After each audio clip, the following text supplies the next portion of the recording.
We apologize for the technical problem regarding the voice of the report, and that was an important meeting, one of the important meetings the President held today on the sidelines of the Petersburg Climate Dialogue, the meeting with the German President and the Chancellor.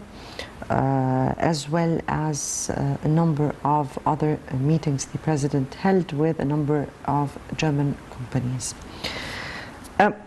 Let me start with the two important meetings, his meeting with the German President and the German Chancellor, because they have laid the foundation for a kind of firm partnership between both countries. As you said, respectively, they spoke at this very critical time with a kind of new agenda, an agenda that is built on mutual interests, true mutual interests. Sure. Please. Yes, you are absolutely right. It is, yes, based on the true mutual interest, a win-win situation, and I think this is part of the Egyptian strategy with all the countries. We are not just seeking help from the others, but also we are aware that they should also get benefits from their cooperation with Egypt. So that's why this is, the main strategy of Egypt is to play the game like this, win-win situation. And I think the German government, we had some people actually, they had a sort of expectations that they will not be, the new coalition will not be so cordial like the previous coalition led by Mrs. Merkel. But now I think we can see that the situation is completely different. We had the same cordiality, the same, I would say, enthusiasm to have cooperation with Egypt, and even more, because I think this visit will enlarge the fields of cooperation between the two countries, and to have many other venues. It will not be just a traditional, political talks and then some projects in Egypt, but I think we will expand it to some other things like education, which is so important, and we will address the young people of Egypt in order to be ready to go with the German technology and to adapt themselves to this kind of modernized technology in Germany. So all these things actually, it will give us a sort of impetus in our plan to have a real developed country in Egypt.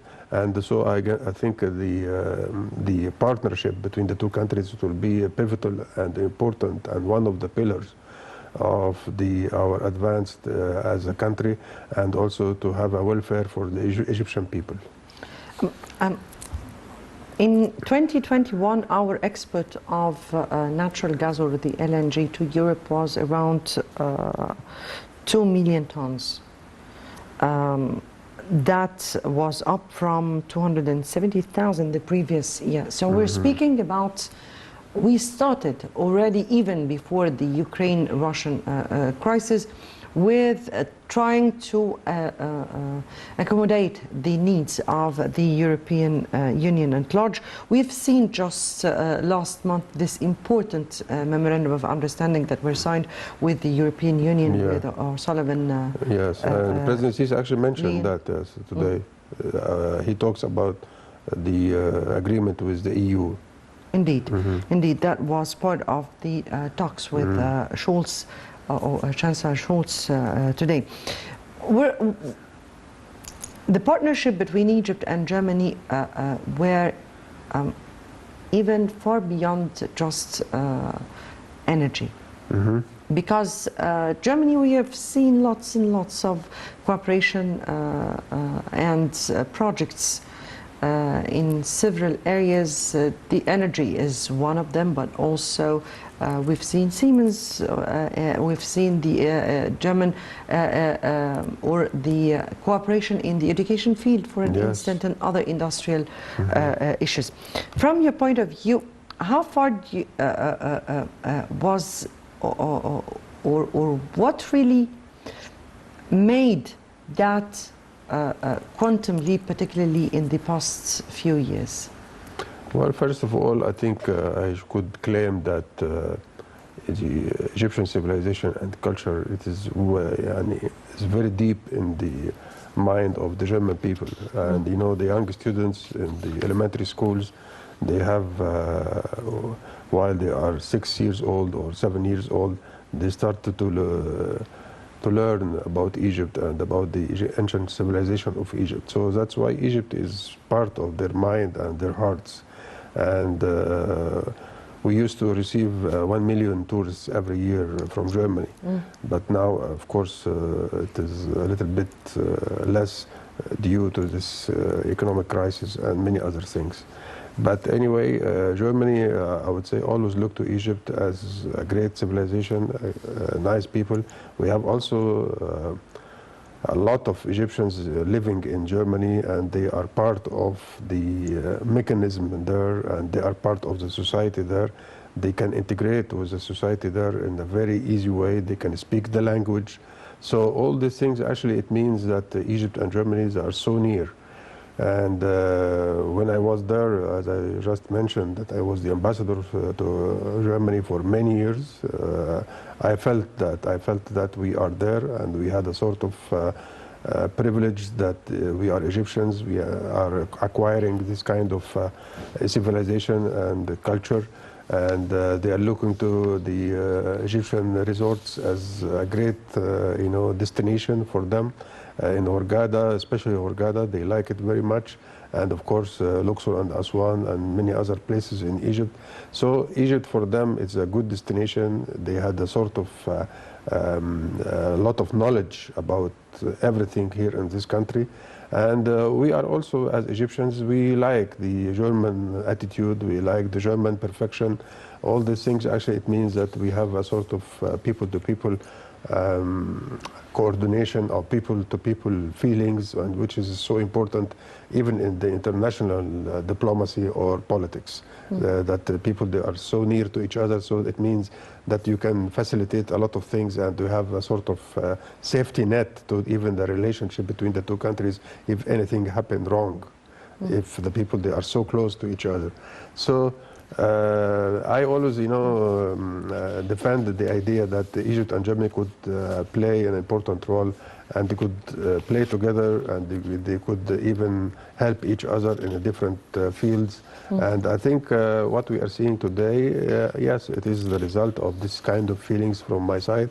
And in the meantime, it is a very good strategy and very good diplomacy from Egypt that we can enhance the relationship with such a country important in the EU, Germany. Also, maybe we have also the same level of cooperation with France, with Greece, with Cyprus. So this is, I think, a very good way and a good strategy to enhance your bilateral relationship with each country in the EU, and then you can have this kind of relation with the umbrella, which is the EU body itself. So I think I could praise the Egyptian diplomacy in this regard, and I can say that we are adopting a very important and even a very active diplomacy with Germany and some other countries in the EU, like France and Greece and some other countries, England, but of course England now is outside the EU. But anyway, this kind of bilateral relation is so important to our development. It is so important to guarantee, let us say, security in our region. And Egypt, why they are choosing Egypt and why they are acting and cooperating with Egypt, because Egypt is an important element for stability in the region, and not in the Middle East, but in the region. We have it's the cornerstone for the stability of both the African continent at large and the Middle East. I mean, it's balancing. It's the balance of all situations. Absolutely, we have always, active role in Libya, in Sudan, in Yemen, in Syria, and all the crises, which is now we can say it is a sort of chronic crisis in our region. So that's why, and also our efforts to mitigate the illegal migration. This is very important and well known to the others, and also to have to fight, of course, the terrorism and the terrorist groups in our country and even outside Egypt. So Egypt is an important player in the region, and that's why I think all the European countries now, they are seeking to have a great cooperation with us. If I may ask here, because those meetings or the issues that were raised in those meetings were very important, because they were not just discussing the Egyptian-German ties, but a range of varied issues, regional and international as well. The President here highlighted the repercussions of the Russian-Ukraine war on us and on Europe at the same time, so it's a tat-for-tat issue and threat. He also spoke about regional issues, including some of the Arab causes that Germany can be part of. They also spoke about the COP27 and the importance of making it a success, as you respectively said. They raised the issue of human rights in Egypt, where the President spoke about the human rights within the framework of the comprehensive approach that we have launched.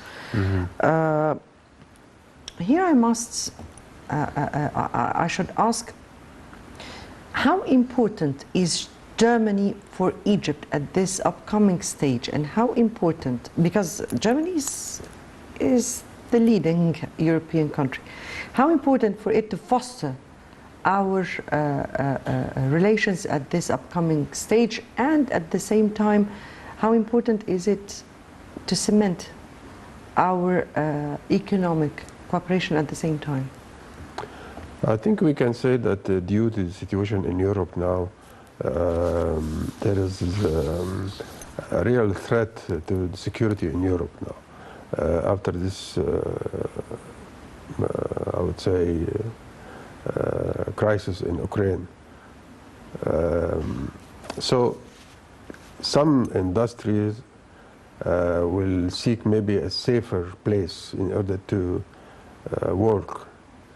And I think Egypt as a country, we are, as one of these reports said, we are 100 million inhabitants, and we are a great market, and we are the window for the Arab world and the African countries.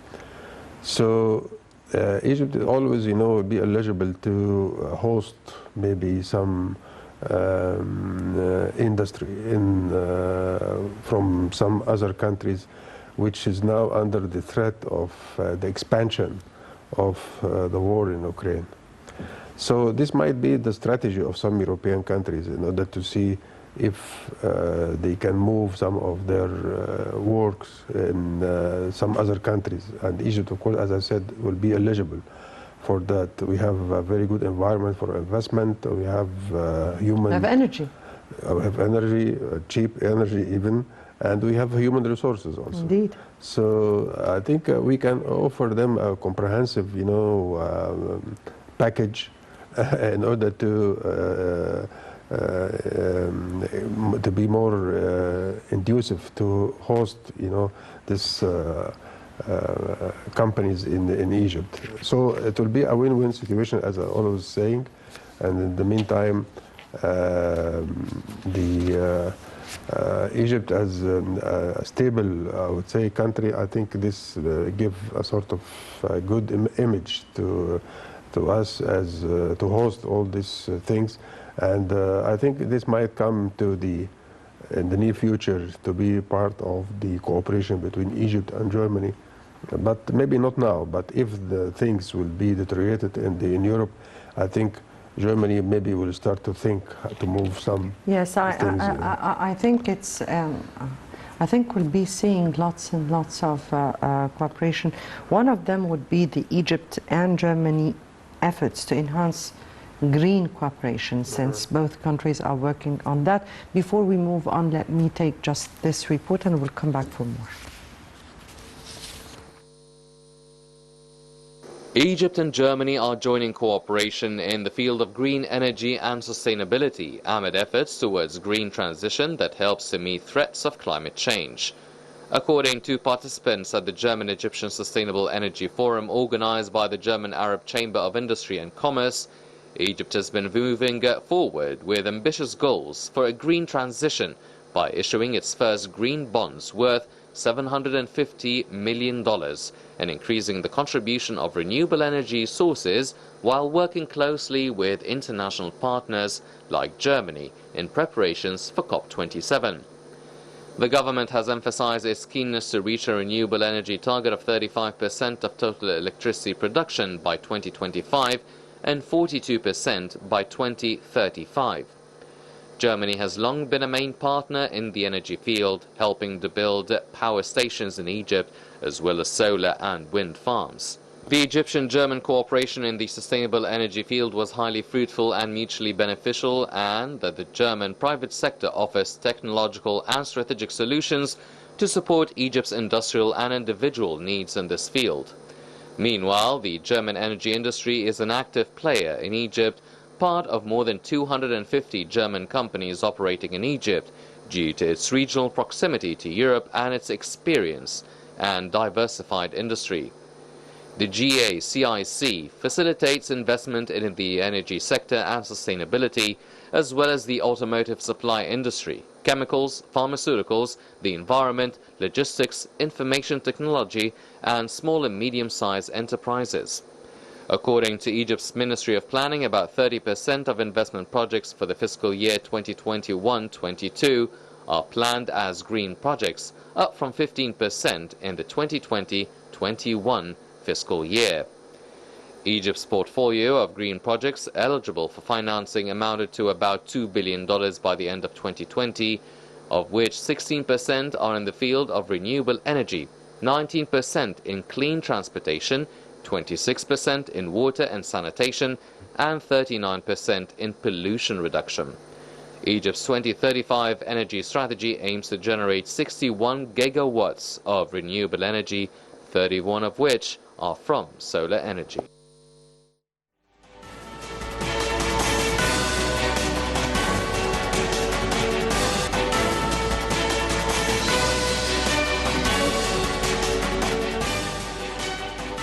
Right, welcome back, and Your Excellency, just to end up or to conclude our episode here, and this Petersburg climate dialogue is just laying the foundation for the upcoming COP27, which we need, very much indeed. So what does the whole world require from the international community gathering in COP27, and what do we need to do at this upcoming stage to prepare for that?